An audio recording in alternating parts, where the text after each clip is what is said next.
And there we are, live on YouTube. Rev Wayne Stills, this mic is all yours. Hey everybody, how you doing? What's happening? Reverend Wayne Stills, how you doing? This is Miracles Everywhere, Miracles Everywhere. And today's ACIM Lounge, which is, well, yeah, hey, fix my hat up a little. That was a little bit better. There we go. This is, today we're just, ACIM Lounge on ACIM Gather, ACIM.us, US, and anyone in the room, how you doing? Anyone in the, on the radio. Welcome to ACIM Gather, and everyone on the radio. You're welcome to come to the room, obviously, or to the Zoom room, or wherever you want to come into. You come in, we welcome you in peace and joy and pleasure and all that kind of stuff. Is right here, and lesson 11. Yeah, that's lesson. Today what I'm doing is I'm going to be doing lessons. One of my favorite lessons, probably my favorite lesson. Because it's straight to the point. It cuts right through all the red tape, and if you learn this lesson, you pretty much learn the entire course. I mean, I say that with all the lessons actually, because it's pretty much the case. But this is such a simple lesson for me, at least, that for me it covers just about everything. It's lesson 14. Lesson 14 is such a perfect lesson, such a wonderful lesson that I did a whole sharing on it, a session on it years ago, back in 2013, 2014, and I still had it, and then just recently, about within a year ago or something, I did another one. I don't know it too well. I haven't heard it in a long time. I heard part of it just so I can see if there's any part that can be understood, and I think it's understandable. So I'm going to play that. It's about 25 minutes at most, and then we'll talk about it. I'm going to play the lesson now, just so we're familiar with the lesson. I'm going to play this, and then first I'm going to play a small song, and then I'm going to play a lesson. It's just a small intro music, just to get us relaxed and get us in the mood. Time to need some coffee if you want, that kind of thing. And until then, I'll be back in about 25 minutes. But you'll hear my voice, so it's kind of like I'm around. All right. So until then, here's a small little something, just to get you kind of music, kind of blood kind of flowing. And until then, I'll be back shortly. And hold on while I, of course, share this beautiful music. But let's see. Okay. Here we go. So, all right. So, Miracles Everywhere, Thursday, 12:30 Eastern.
Lesson 14.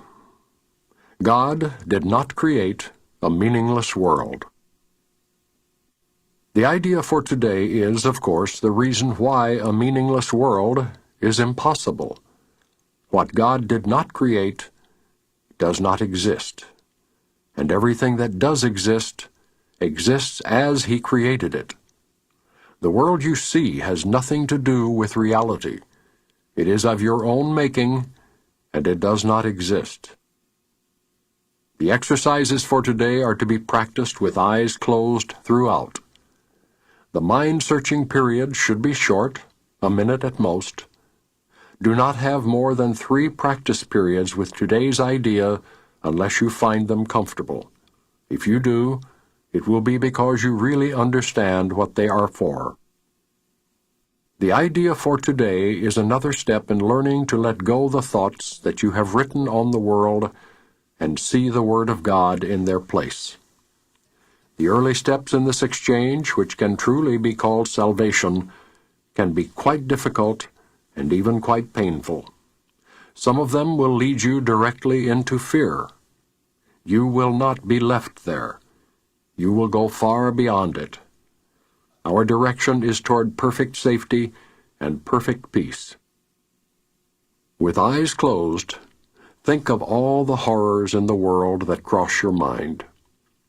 Name each one as it occurs to you, and then deny its reality. God did not create it, and so it is not real. Say, for example, God did not create that war, and so it is not real. God did not create that airplane crash, and so it is not real. God did not create that disaster, specify, and so it is not real. Suitable subjects for the application of today's idea also include anything you are afraid might happen to you or to anyone about whom you are concerned. In each case, name the disaster quite specifically. Do not use general terms. For example, do not say, God did not create illness, but God did not create cancer, or heart attacks, or whatever may arouse fear in you. This is your personal repertory of horrors at which you are looking. These things are part of the world you see. Some of them are shared illusions, and others are part of your personal hell. It does not matter. What God did not create can only be in your own mind apart from His. Therefore, it has no meaning. In recognition of this fact, conclude the practice periods by repeating today's idea. God did not create a meaningless world. The idea for today can, of course, be applied to anything that disturbs you during the day aside from the practice periods. Be very specific in applying it. Say, God did not create a meaningless world. He did not create, specify the situation which is disturbing you, and so it is not real.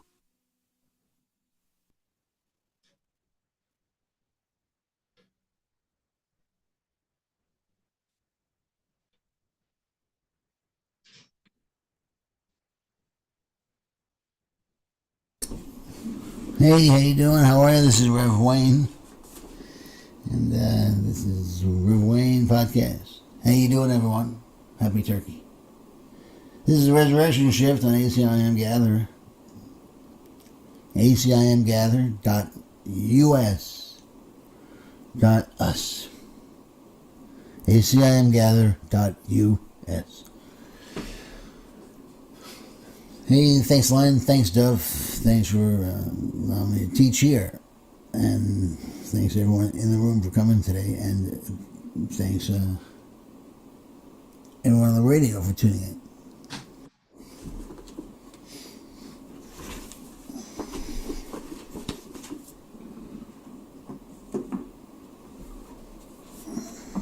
All right. Those were some good tunes, right? Good songs. I'm trying to play some songs that you might not hear other people play, not because I'm so unique and different. It's just what I try to do. That's all. Just one of those things. Okay.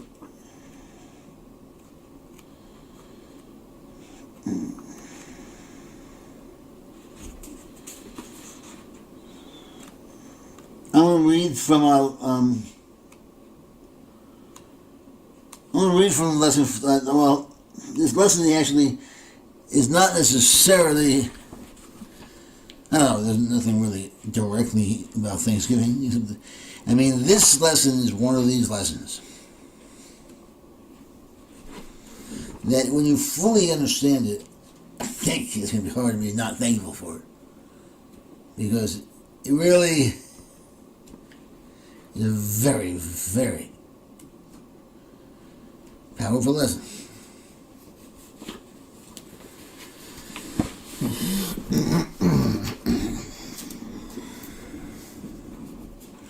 Now, I want to read it. I'm just going to read it first, and then I'm going to go back, and we'll just read it again and see what comes up. And if I do stop and start along the way, and that happens sometimes, I have every intention of reading it straight through, and I just don't. So if that happens, now you know, beforehand.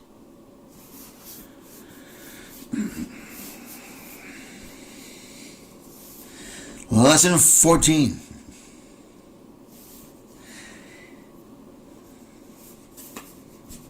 It's funny, now that I think of it, I have a podcast on this already from 5 years ago or something. 6 years ago. 7 years ago. I think it's called Lesson 14. This has really been my favorite lesson for a long time. Lesson 14. Essentially what we're going to do here is we're going to start just knocking stuff out of our minds that don't belong there. We've got a lot of heavy stuff in our minds that have nothing to do with reality, have nothing to do with the truth, and shouldn't be there. There's no reason for a lot of the stuff that we consider to be real, which is not real, and so therefore they shouldn't be there. But they are there, and we don't know why.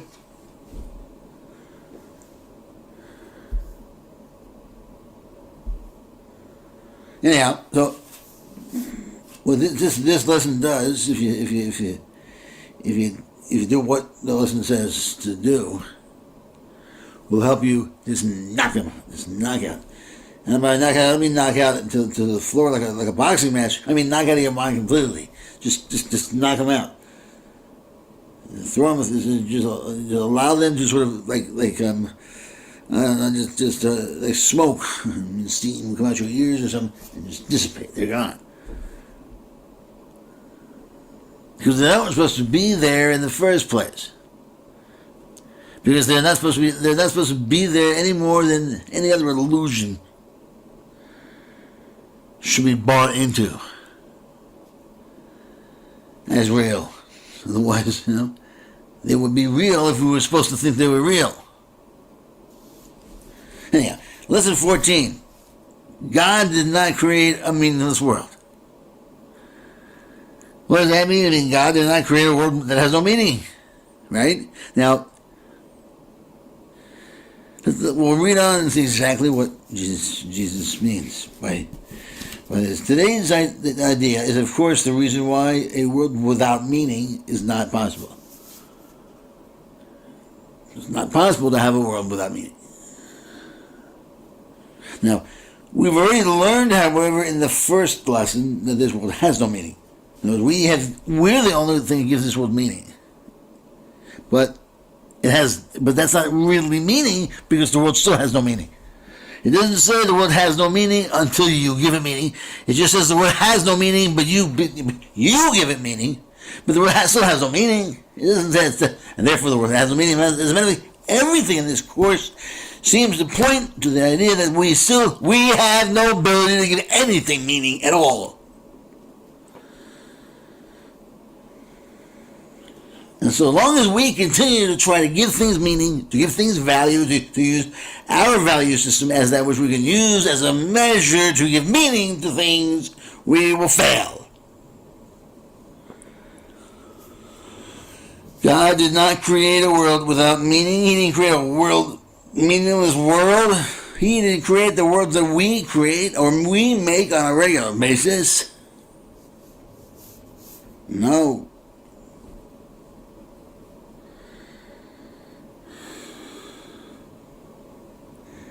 We made up these worlds which really don't exist in reality. They're make-believe. Now, lesson 14 is out of the workbook, so it's not all just theory. It has you doing something, which is part of the fun. It is exercise. You keep your eyes closed the whole time. You keep the time you search your mind short, a minute at the most.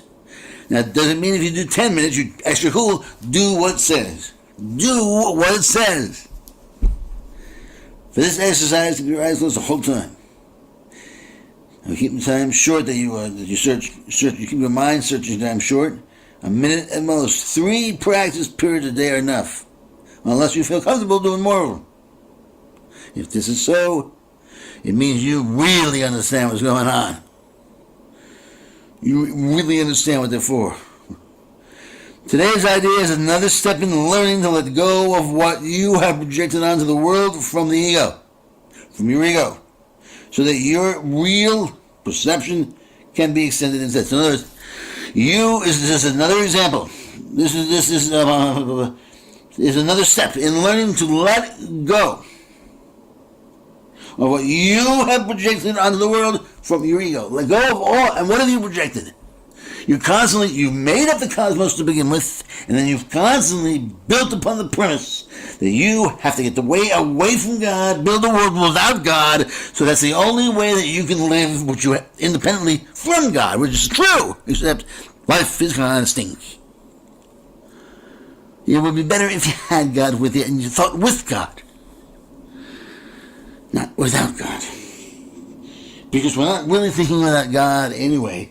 It reminds me of this thing. I used to have a cartoon I used to hand a billboard at home. And it was these 2 sock puppets, 2 hand puppets. I'm sorry, 2 hand puppets, 2 like sock bunnies, whatever they were. 2 hand puppets. And one said to the other, sometimes I wonder if there really is a hand. And the other one looked very confused. And it's sort of like what we do. We close our eyes. And we say, sometimes I wonder if there really is, a face with our eyes closed. Well, there really is an eye. Well, in other words, we're closing our eyes and we're pretending that we're not closing our eyes. We write the script and then we jump back into the script and then we pretend we didn't write the script. We start to dream and then, like every other dream that we have here, we forget that we made the dream up in the first place.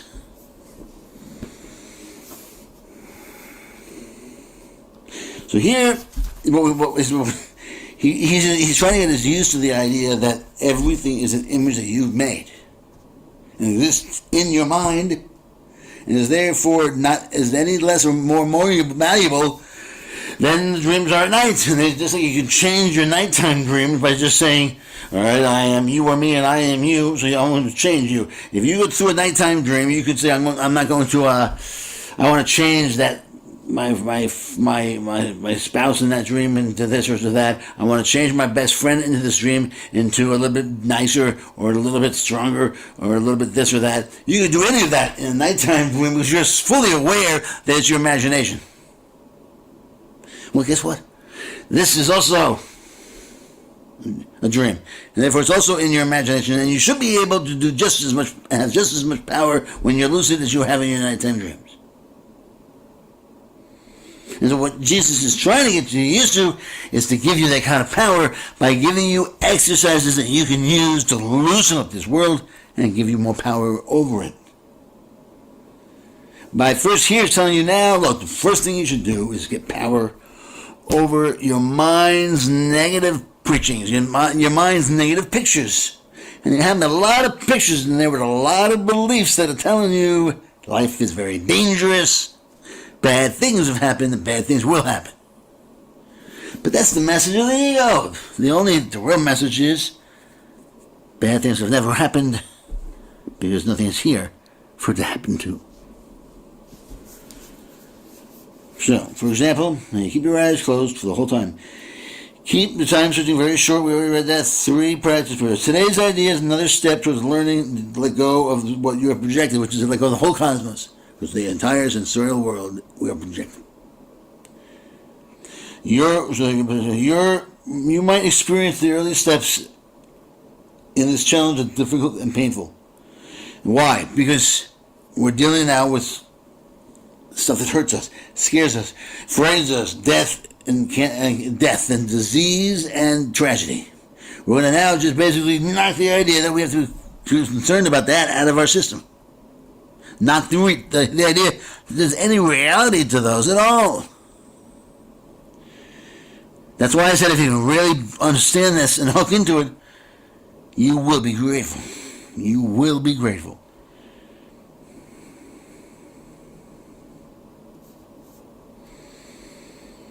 You might experience some fear, though, while you're going through this. You might even find some of this frightening. But you will not be left in fear. You will go beyond the fear to your goal, which is perfect safety and perfect peace. That's a good goal, perfect safety and perfect peace. And don't worry, no one's giving you any Kool-Aid. You're just going to go from here to that goal. No one will see nothing except you smiling a little bit more in the end process. In the end result, that will be you. Your nature will be transformed into a happier person. And someone said, what was the end result of that whole thing? You know, of course, miracles, all the miracle is I'm a little bit happier all the time for no reason whatsoever. I love it.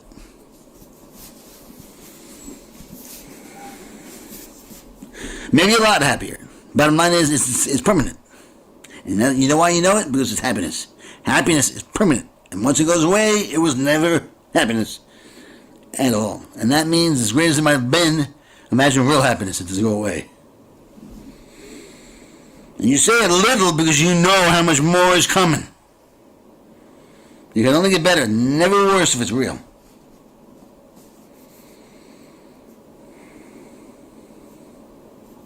With your eyes closed, think of all the horrors of the world that cross your mind. Name each one as it occurs to you, then deny the reality. Say, God did not create this war, plane crash, hurricane, etc. So, it's not real. Also include anything that you are afraid of, that you're afraid might happen to you or another. In that case, name the disaster specifically. Do not use general terms. For example, say, God did not create cancer, instead of God did not create illness. You will be looking at your personal collection of horrors. They are part of the world you see. Some of them are illusions you seem to share with others, and some are part of your personal hell. Does not matter. What God did not create can only be in your mind apart from God. So it has no meaning. In recognition of this, finish today's practice periods by repeating today's idea. God did not create a meaningless world. Of course, apply this idea to anything that disturbs you during the day. Apart from the practice periods, be very specific in your application. For example, God did not create a world without meaning. God did not create a meaningless world. God did not create a situation that disturbs you, so it's not real. In other words, let's say you were tempted to someone does A to you, and you're tempted to take revenge. And you're really, really angry. What that person did to you? Well, he just made fun of me in front of the entire class. Or he made fun of me at work. He set me in the back at work. I want to put glass in his potatoes. I want to crush that. I want to see him. All right. Did God make him do that? Did God create the situation that you should be where he betrayed you? No, God doesn't. You crappy, nasty situations? Of course not. So is it real? Does it have meaning? No. Is it real? No.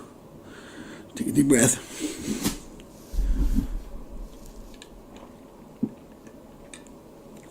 Take a deep breath and exhale. So it's not real. And if you know that and you hook into that in reality, you know it's true, you just take a deep breath, know it's real. No, it's not real. So that's what you do. Now, what you would also do is that once you understand things, then can you forgive this person? Yes. Now you know what? Now you know what forgiveness really means in A Course in Miracles. It means forgiving and forgetting. Because once you forgive that person, that forgiveness means the atonement. It means right away knowing that what that person seemingly did was just that, seeming. The person never did anything because you are not here, he is not here, and no one can be guilty of doing something bad in a dream.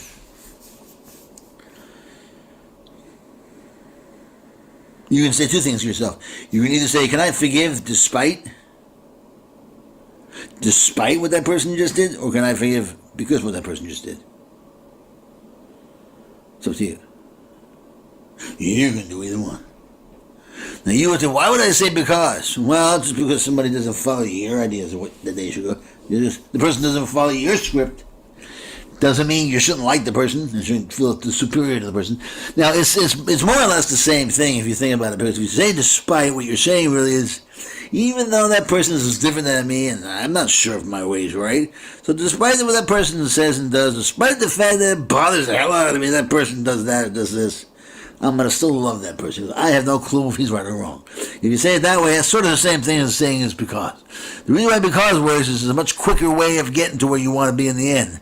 Can I love that person even though that person did, can I love that person because that person did that? Right away, you're going to say to yourself, well, and that person is going to have to be justified. If you justify that, immediately what the person just did a minute ago will seem different to you. I tried this very often on my wife.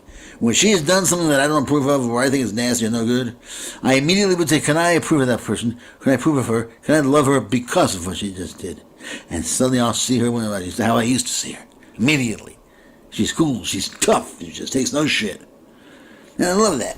And I have to see it that way because if I'm going to say I love her because of, then I have to cognate or justify seeing her this way or that way. I have to see her differently than the way I was just looking at her, which actually got me to have to slow down and say this way, to go through this little process. Because the minute you start seeing something in a negative light, you know it's something to do.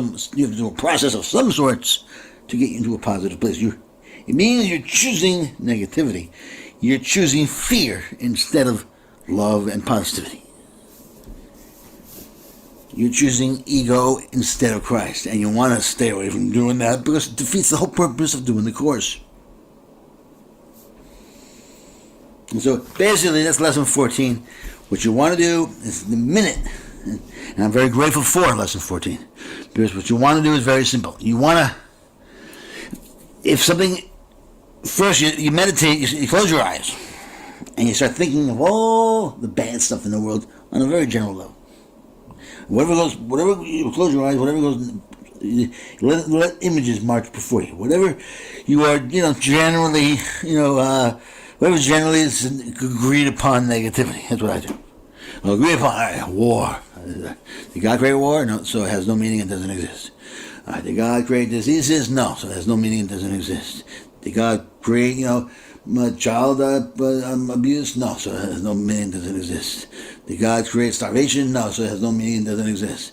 Did God create mass slaughter of people for no reason whatsoever? No, so it has no meaning, it doesn't exist. Now that I've done a few of those, I'll say, all right, now I'm going to go to something that I'm personally afraid of. Did God create death by Parkinson's disease? No, so it has no meaning, it doesn't exist.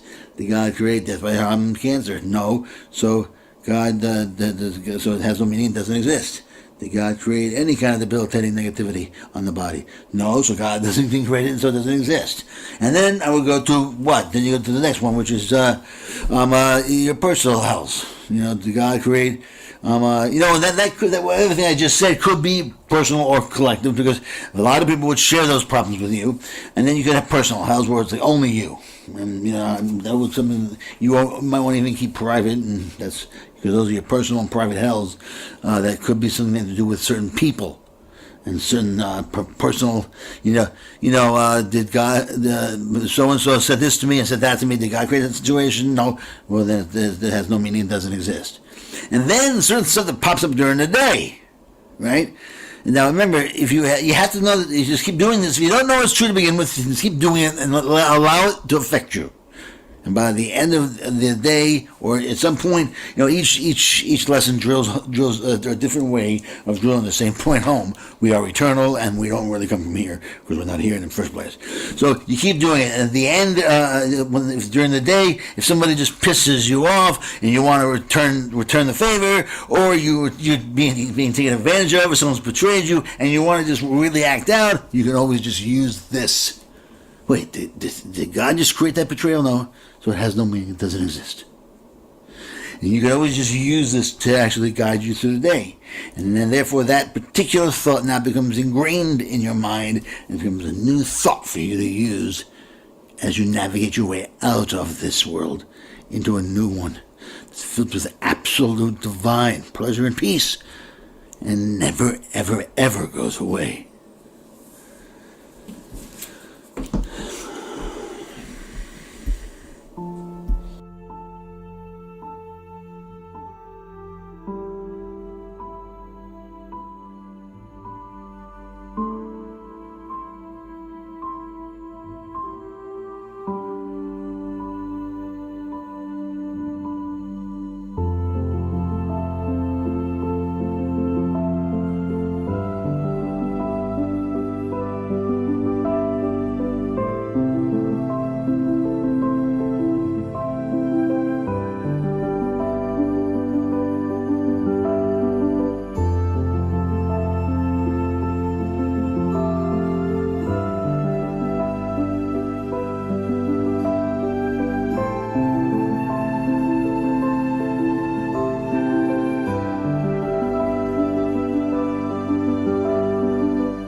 That song was called Requiem by Eric Haitman. All right, so that was my little somewhat 48 into lesson 14, and again, and I hope that was helpful.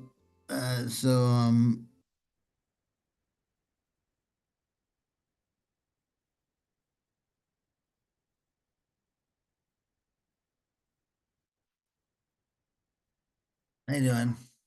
Anyhow, I hope that was helpful. Anyone have any comments, questions, criticisms? That's fine too. Anyone have anything they want to say? Please raise your hand. Now's the time. Go for it. So Listen, 14, it was, I agree with that. I said, yeah, Lynn, go ahead.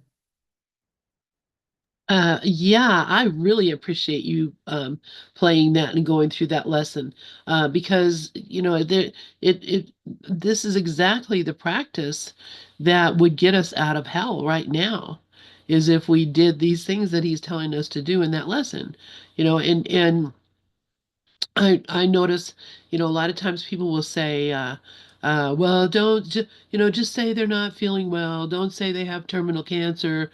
Don't say they have a brain tumor. A lot of people don't want you to get specific about anything, because they don't want it to be real.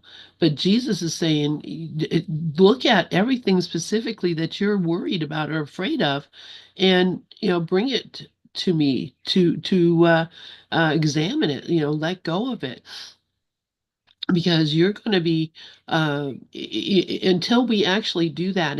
And this has been, of course, my practice for quite a while, and a lot of other people, is to not be scared off by the fearful things of the world, but to actually dive into them and accept them and look at them with the Holy Spirit, and take, God with me wherever I go. God goes with me wherever I go. So if I'm here looking at a fearful thing, God's right here. He's not somewhere else. I don't have to go looking for God. Oh, God, come over here and look at this. No, he's right here, and I can just say, I'm seeing something in my mind that is upsetting to me, and it seems like, I'm feeling a little uncomfortable. Not, I think I have terminal cancer. If I can't look at it and really look at the specifics of it, my fears about the world, my fears about politics, my fears about religion, who's going to be the new pope, all these different things, if I don't look at those with God, with the Holy Spirit, whomever you want to look at them with, but look at them with my holy guide, I'm going to be thinking that uh, things are out of control. But nothing is out of control. Everything is in perfect order, perfect control all the time. And so it's up to me to look at it with the Holy Spirit and change my mind about what I think I'm seeing. So I love that. What a wonderful lesson that is and was. And thank you, Rev Wayne. And the music that you're playing is so beautiful. I'm loving that. It's so peaceful. So thank you. And I'll give you back the mic.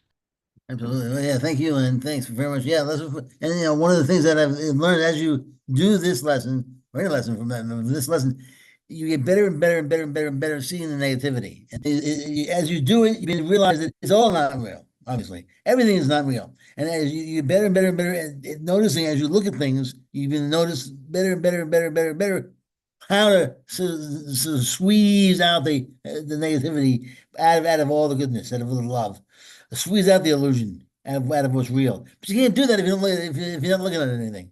Because what happens is the illusion starts to squeeze itself out, and it sticks around until you look at it. And it sticks around, but it doesn't say, "Hey, I'm the illusion. I'm the illusion. Look at me. I'm the illusion." Now you have to see it, and once you see it, it dissolves. This is a dream of night. Once you see that you're dreaming at night, you realize you're dreaming. Everything becomes a lesser power.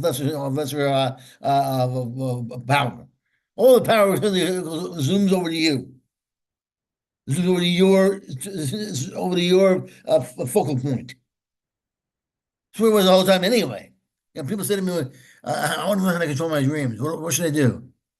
Well, the first step is to realize you are controlling them. Who else it is? You're controlling them to begin with, but you forget that. So once you realize that, start from there. Start from the premise that, well, I'm the one doing the controlling anyway. So same thing here. We're the ones controlling our situation anyway. We're the ones who are making up the wars. But the first two lessons showed me this. We give everything the meaning that it all has, and then nothing has any meaning. If you switch those two lessons around, which is just fine, it says two says nothing has any meaning. I mean, start from the beginning. We give everything the meaning that it has, And number one, nothing has any meaning. So we have no ability to give meaning out to anything. We have the ability to place value on stuff as if we have the ability to value anything. Well, that has meaning, and I prefer that over there. That has some meaning, and that has value. And you know,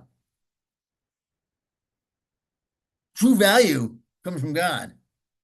If we think with God, we'll understand what's really valuable. If we sit around choosing what's valuable and what's not valuable, that's just preference. And then we're crowding our world with stuff. And you'll get some stuff that you like, some stuff that you won't like. And you sit around doing lesson 14, you'll have to push away stuff you don't like.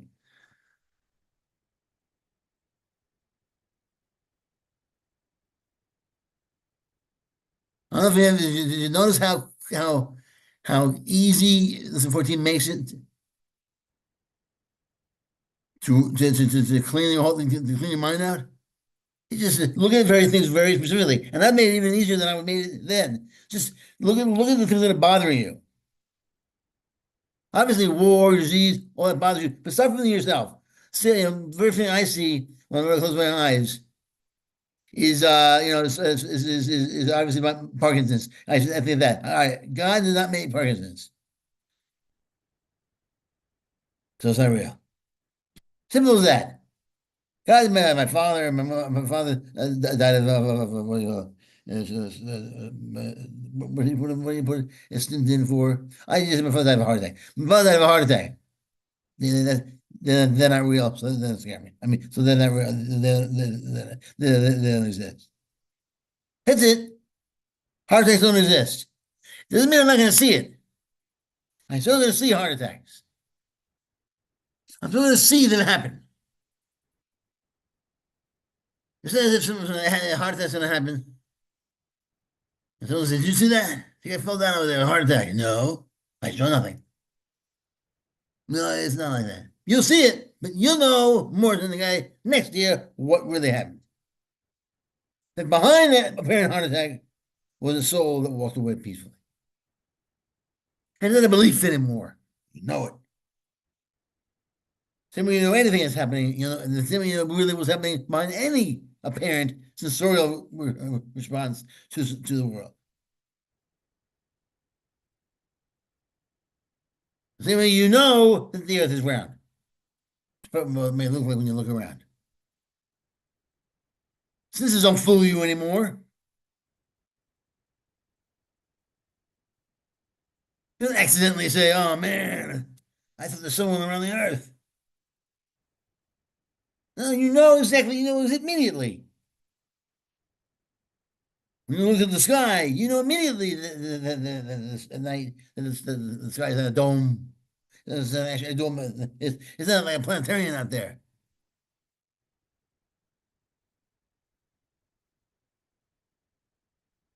You know immediately that the universe is infinite. It doesn't look like this. The eyes tell you it is. The eyes say it's a dome. The universe is just a dome. It's like a dome that covers it. That's when you see the night sky. That's when you're at nighttime and you look up in the night sky. See what your senses see. But really see what your senses see. And you'll notice that what they see actually is a dome. It's very much like a planetarium. You don't see the infinity, obviously, but you do see, kind of, you see it in your mind. Since you know it's there, you see a vast universe. You see a huge universe, much bigger than the senses say the other way. Why? You know it. You experienced the infinite universe on a level you can, to the point where you can put what it seems to look like in the lie file in your mind. And that's what it'll be like eventually when we look at death. We'll see since early the death, but we'll barely see it at all. What we're really going to see is what's behind the death. The bodies might be dropping dead, but they're not going to be dropping dead. They'll be dropping. And who cares? Dropping. They're not really dropping. Sun's not really going around the earth. Sitting right there doing nothing. It's the earth going around the sun. The opposite.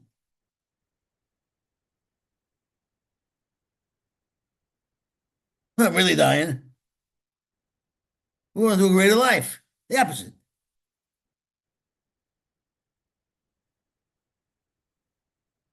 Now, of course, when we finally realize that for sure, we'll be grateful.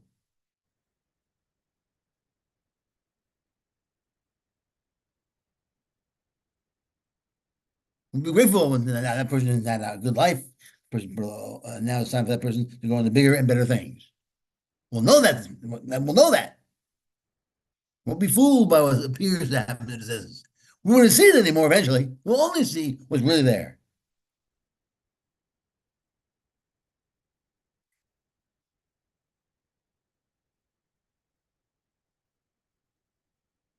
And this is the place to start. Lesson 14 is a great place to start.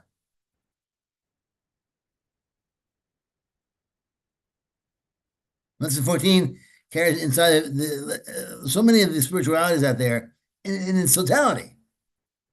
Christian Science, lesson 14.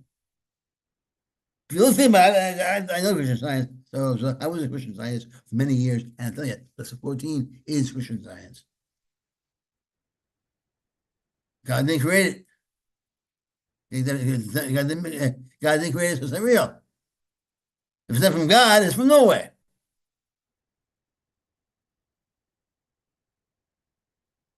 And if it's nowhere, it's nowhere. There's no place called nowhere. There's no place called nothingness. Nowhere is nowhere. Yeah. You can't exist in nowhere.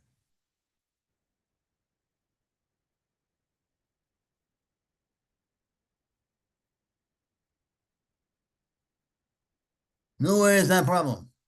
Just like something going around the earth, that exists somewhere, right? No, it doesn't really exist anywhere.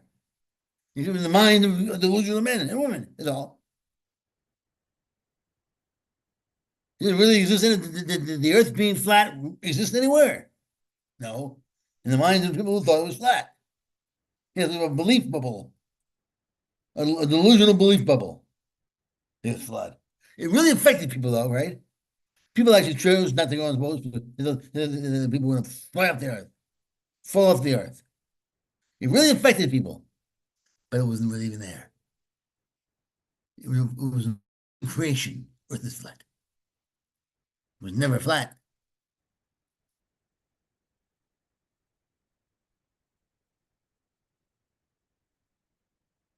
This lesson knocks that out. Knocks out any ability to see what's happening around you, to see your collection of horrors, is anything but a bunch of lies.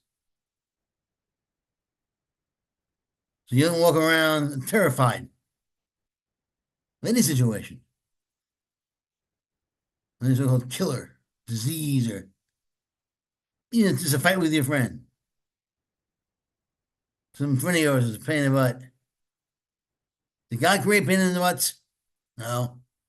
There's no pain in the butt there. This is you being a pain in the butt to yourself and blaming it on an image. And if you knew that, saw that, the person wouldn't bother you. You may still see the person doing what he's doing to you, but you know the person's not really doing anything to you. And so since you knew that, eventually you see that. It's probably what you think you're seeing. And then eventually one day we'll never see the wrong thing again. We'll only see what's really happening. One day we'll see the earth going around the sun. How's that possible? I don't know. That's weird, right? One day our eyes will actually see. If we have, remember one day we won't have these eyes. We'll have some other spiritual eyes that can see things as they really are.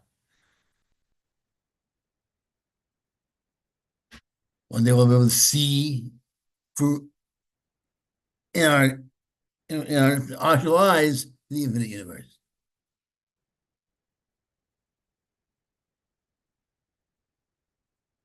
Right now we see as much as we can. We see what we don't see with our actual eyes, but we see with our mind. If I say to you, the earth flat around, what pops up in your head immediately? Immediately in your mind, you see a round earth. Behind me, you see that little planet, the moon, whatever that is. If you saw a flat, some flat next to it, you would say, oh, that's a planet also. Two planets out there. One round, one flat. No one thinks of a flat planet. I mean, it might be flat earthers out there, but for the most part, no one thinks of a flat planet. No, we all know what's going on. We all know what has meaning and doesn't have meaning. I mean, in the areas of the earth being flat or not. Well, that's what this does. It helps you find the areas in your life that have no meaning. You can stay there and bring you to a point where nothing bothers you anymore because you know the truth. It's really happening. So, lesson 14 it. And you're plunged in peacefulness. Anyone else? Closing comments? All right. All right. So thanks a lot, everyone. God bless you all. This is Reverend Wayne Stills from Miracles Everywhere. I hope lesson 14 treated you well today. I hope I treated you well today. Take care, Dove. Take care, Lynn. Take care, Zuma. And anyone in the room, take care. Anyone out there on the radio, I'm glad to be here for you. And I'll see you on Monday at 4 o'clock Eastern. Until then, peace. Thank you so much, Rev Wayne Stills, and I agree.